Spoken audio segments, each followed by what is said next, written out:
In the past with the rattles, I had the kids pick from only the neutral colors to glaze. The only thing I don't like about glaze is it doesn't always allow all of our textures to show through, because some glazes are translucent. We can still see those stippling marks on the surface, but some completely cover it, and it just depends on the glaze, and we don't know until after it's fired, because we still have to do 3 coats over the surface of this. And so with this one, I did glaze, but then I took some of the Rub and Buff. It's a wax coating that we can use to actually go over the surface, which is that little gold pieces that you can see on the surface. That'll be an option for you guys as well. But I want to give you guys a little bit more choice in this. So I made this little demo piece that we did our example textures on, and I just want to talk you through different textures on here. So this is 3 coats of a glaze. And it does fill in some of the finer lines on here because it has these little hair marks on it, and they've all but disappeared when we put 3 coats of glaze on it. If I were to put 1 coat of the same glaze, and the speckled glazes seem to work a little bit better for those crystal glazes, it shows the texture a little bit more. It doesn't cover the cracks and crevices, but it gives more of a matte sheen. So that's an option for you guys as well. If you want to use 1 coat of a glaze and then put 2 coats of clear glaze over the top, it's gonna show a lot more texture rather than having 3 coats of the glaze. So this is 3 coats of amber, this is 1 coat of amber with 2 coats of clear glaze over the top. Now stains are something we have not worked with before. So just so you know, this whole area was stained with peacock stain, and I'll talk to you guys about how to do that. But the difference is this area was left with the stain alone, so it's just matte. You can see all the little cracks and crevices. We use stain when we want textures to show. So if you have a lot of smooth areas, it's just going to show any imperfections that you didn't smooth, but if we have a lot of textures and we want to emphasize them, we use stain.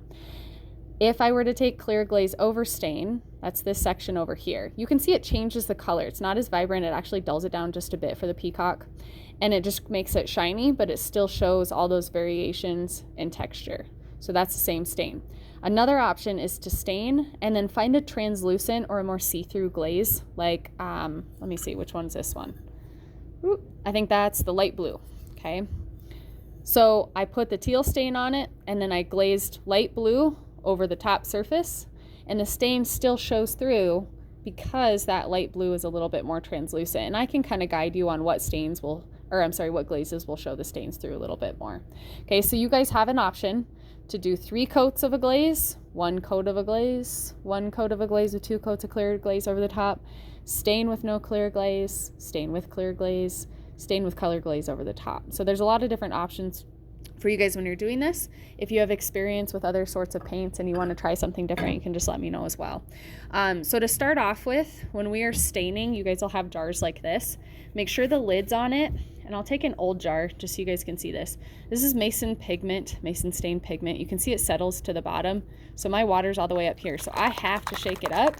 Otherwise that Mason stain's gonna stay on the bottom. Make sure the lid's on, and some of these lids, I even put a paper towel over it to shake it because the pigment is so small, and then we're working with water that if those lids aren't on tight, it's just gonna leak all over the place.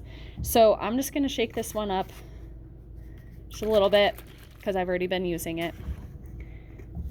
And I already started getting black on this a little bit. Okay. Now, when I'm painting, the Mason stain bleeds. You can already see that. So I have to be really precise on the top, because what I'm planning to do with this piece is put glaze on the inside of it. And I want to make sure that I get all the depth, all those deep pieces. I want stain in there. So when I do the next step, the whole purpose of using stain is realized. So I have a bucket of water over here for the sake of the video, but you guys are going to want to take this over to the sink. It's just easier because you're going to want to wash out your sponge pretty frequently. So if I wipe off the top surface, I'm not trying to wipe off everything, so I'm not scrubbing hard, but I'm wiping off that top surface because it's going to make the top look lighter, the darker parts remain in the depth so it looks darker, and it just makes my textures kind of pop out a little bit more. And I just work the surface until it's even or it has the look that I want. I could stop here, and then I have my stain. I don't need to clear glaze. If I want to keep it matte and fire it again, that's fine, I can do that. Anytime that you're planning on combining stains and glazes, you have to stain first. You have to stain first. Do not glaze and then expect to stain, because it does bleed. We need to use the sponge over the top of the surface. And so I have to adjust that. Now, I'm planning on using a light color on the inside. If I accidentally drip on the inside, I can wipe it, but it's never gonna fully come off. So let's say I try to get this stain on the bottom to come off. Because I have texture, I can wipe off as much as I can, but it's never fully going to come off of that surface. So you might have to alter your plan and do darker glazes on the inside. Something else I wanted to show you guys is how we can blend stains too. So this one has already been painted with the peacock, the stain on there, and then I wipe the top surface a little bit. And then I'm going to add some of this vivid blue on it as well. So if I want to blend, I just kind of let this one fade off. I didn't put as much pigment. And so I can start changing colors. I can blend the two together. And then I'm going to be really careful. This is probably the worst paintbrush to paint with this one because I'm trying to get these small details, and you can see it starting to pool right there. So I want to blend that in because I don't want it to pool. It might drip when I turn my sphere somewhere where I don't want it. My plan is to glaze my carved areas. And so when I do that, I don't want a bunch of stain in there because then I'll have to pick a dark color to cover that stain. Okay, so, oh, sorry, I went off screen. So now I've gone from the vivid blue to the teal. I can take my sponge and very lightly pull some of that stain from the surface so I have that color change in there. So you guys can do that as well. If I wanted to change back to the peacock here, and just so you guys are aware, these settle pretty quickly. And so I might have to go down to the bottom of the jar to get more of that pigment on there. Some stains turn out a little bit darker than others. You can see this one's applying darker. I don't want it super thick because it actually repels the glaze over the top. So if I have a really thick pocket of my stain and then I try to apply glaze to it when it's fired, the area where I have really thick stain is just going to look matte still. The glaze will not stick to it. Okay, so I want to blend these. I can even blend a little bit more with my sponge. So I'm just kind of lightly going back and forth with it. I'm going to rinse out my sponge because I'm out of clean areas. Okay, so then I've blended back into another color. This one's going to be a little bit darker. Okay, so you guys can do that as well. Again, you have to do your stain before you do your glaze. Stain does kind of stain your hands a little bit, so I do have rubber gloves if you guys want to use those.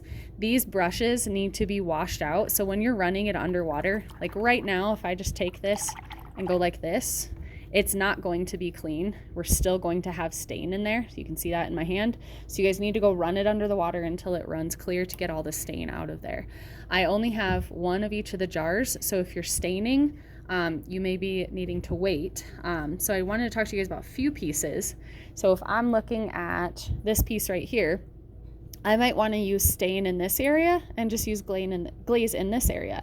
Maybe I want to do a peacock stain with a clear glaze over the top and then do a solid stain right here. That's completely fine. You guys can mix and match. It doesn't have to cover your whole surface.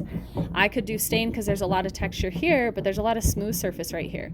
So maybe I'll do stain. Maybe I'll do a peacock and then do a light blue over the top of it. Or I could do a crimson over these pieces right here and then do a contrasting color up here.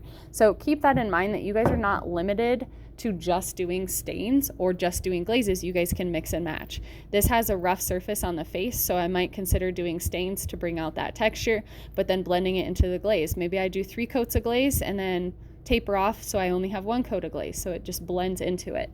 So don't be afraid to experiment with it, and just let me know if you have questions.